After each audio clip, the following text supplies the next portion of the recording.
Hello, I'm Jay Zamanel, and you're listening to For the Record on 1680 The Crow. Last week, the Philippines had its presidential elections. Filipinos had 10 options, but I'll just name the top 5 options based on the initial results. There's Ping Lacson, a former police general turned politician, Isko Moreno, a former actor and incumbent City of Manila mayor, Manny Pacquiao, a boxing champ and incumbent senator, Leni Robredo, who is the Vice President of the Philippines, and Bongbong Marcos, who is a former senator and the son of the late dictator Ferdinand Marcos. Based on the partial and unofficial results, it looks like a landslide win for Bongbong Marcos. Yes, the son of the former dictator. Now, to discuss the result and the campaign leading to the elections, we are joined by Professor Leonora Angeles from the University of British Columbia. She's an associate professor for the School of Community and Regional Planning and the Institute for Gender, Race, Sexuality, and Social Justice. Thank you for joining us today, Professor Angeles. You're welcome, Jay. Good Okay, morning to all your listeners. thank you so much. I'll start with the questions. What was your reaction when you saw the initial results of the Philippine elections and the son of a former dictator was leading? I was definitely sad and disappointed, but not surprised with regards to the results. We do know that President Duterte has a very high popularity approval rating among Filipinos going into the elections, and that magic of President Duterte rubbed off on presidential candidate Bongbong Marcos and, of course, his daughter Sara Duterte, who run for the vice presidency. And Marcos Jr. currently has 31 million votes based on the partial and unofficial results. Was Marcos Jr. really the best choice for these elections?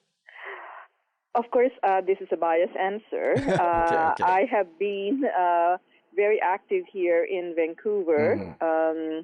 and also connecting with my friends and relatives in during the campaign. And I was supporting the Lenny Kiko team. Mm-hmm. It's no news there. I think and I believe that Vice President Leni Robredo and Senator Kiko Pangilinan are the best candidates to could have because of their track record, their competence in delivering a public service.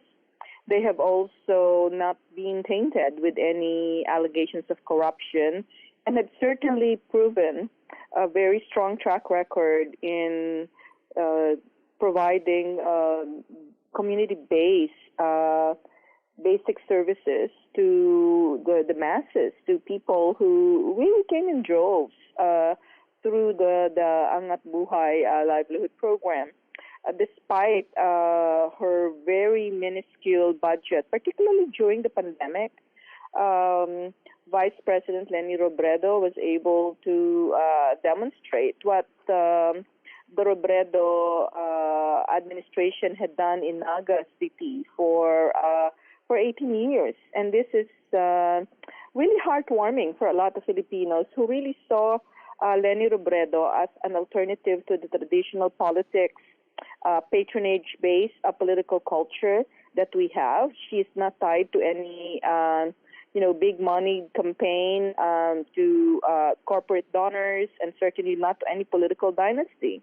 So she was seen as a real threat to the establishment.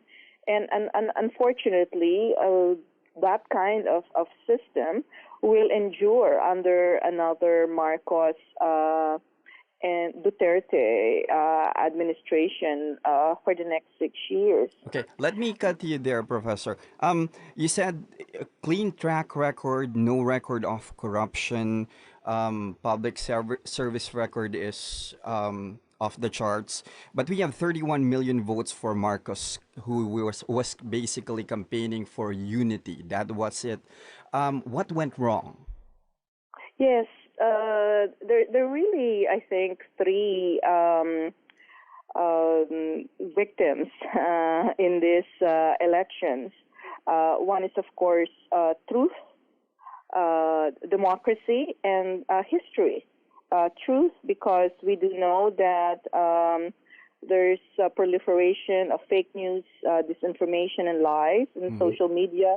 This election is really won on the basis of the Marcos Duterte money, machinery, and social media. We do know that there's a lot of disinformation campaign to discredit Leni Robredo. And there's a lot of, allegations of vote buying, disenfranchised voters, voting counting machines that did not work, as well as a very, positive spin on the Marcos's track record and the history of the Philippines during martial law. So, in a democracy, as your listeners would know, really rely on a well-informed citizenry, educated people, educated about the different platforms of various political parties and candidates. And on that basis, they will make their choice, an informed decision, really, when they go to the polls. But it did not happen during this election. That's why truth and democracy are the first two victims in this elections. It's travesty, really, of democracy. And of course, thirdly, history. There's a lot of historical revisionism that happened long before the campaign. It's common knowledge that starting in 2016, when Bongbong Marcos lost to Leni Robredo in the vice presidential elections, the family hired Cambridge Analytica to refurbish the Marcos family name. So there's a lot of memes, TikTok videos, social media platforms accessed by Filipinos through Facebook. All this popular memes and videos and posts with regards to martial law and the Marcos years being the golden years of the in Philippine history. Of course, that's a big lie. We do know historians have well documented the plunder of the nation's wealth. We have international news covering the ill-gotten wealth of the Marcoses, the conviction of criminal offenses of the Marcos family, and of course the attempt on the part of all post-Marcos governments from Aquino I to Aquino II to recover some of this ill-gotten wealth stashed away in Swiss accounts and real estate around the world. And so there's so much record of that, and somehow because we're all in this echo chambers where we don't hear what the other side is saying, and we also don't have in the Philippines the facility, unless you're really tied to a monthly internet service. Much of the information you get is through Facebook. Facebook and Messenger automatically comes with your cellular phone service, and without additional resources, you cannot fact check, find out the sources of the news that's being fed by trolls into your daily news feed. And so that's the reason why we seem to have this historical amnesia as a people. Not only are we forgiving of dictators who plundered our nation's wealth. That's why there's hardly any revenue going to basic services. Okay. We also seem to Let be me very just cut forgetful. let me cut you there. Truth, democracy, and history are victims in these elections. But moving forward, what will happen to Filipinos? After the initial results came, there were people saying that businesses could pull out of the Philippines. What is the possibility of that happening? Well, this is, I think, the test Hmm. of democracy under this administration coming forward. I think that as a people, we remain optimistic and hopeful, and that's a very good sign. The Marcos Duterte um, team run on the platform of unity and basic reforms, livelihoods, jobs for the people, high increased wages, low price for basic commodities, particularly rice. Hmm. And I think if the 31 million and the majority of the Filipino people really hold the Marcos Duterte administration accountable to make those promises come true, maybe. And my hope, as a researcher, as an educator, is to really see the Philippines move up our own economic development uh, in Asia. Okay. Final question, Professor Angeles. Will this election, or do you see that the result of the election will cause an increase in migration to Canada from the Philippines?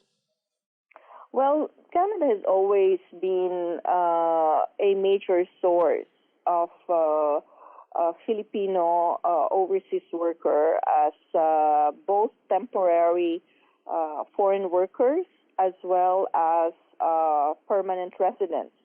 I suspect that Filipinos will garner a even bigger percentage of that 450,000 yearly target of the Canadian government in the next 3 years because of the low levels of migration that happened during the pandemic years.